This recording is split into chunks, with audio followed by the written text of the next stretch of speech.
Америкадағы қазақ боксшыларының деңгейі. Америкада қазақ боксы жоқ дейсің бе? Ендеше мына видеоны соңына дейін көр. 19 сәуір, Лос-Анджелес. Біз Садриддин Ахмедовтың басты жекпе-жегінде болдық.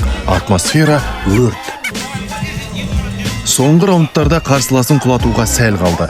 Халық демін ішіне тартып отыр. Қазақстан деп айғалаған қазақтардың дауысын зал түгел естіп тұр. Садриддиннің чемпион болуға қандай шансы? Садриддиннің потенциалы өте жоғары. Әуесқой бокста да көптеген жарыстар жеңген. Қазіргі таңда Геннадий Головкин ағамыздың промоутер менеджерлері алып келіп жатыр. Қазіргі таңда Кроуфорд, Ортис чемпиондарға обязательно былай претендент болып тұрған боксшының бірі Садриддин. 10 раундтық айқас, нәтиже тең. Бірақ кім шын жеңгенін көрген адам біледі.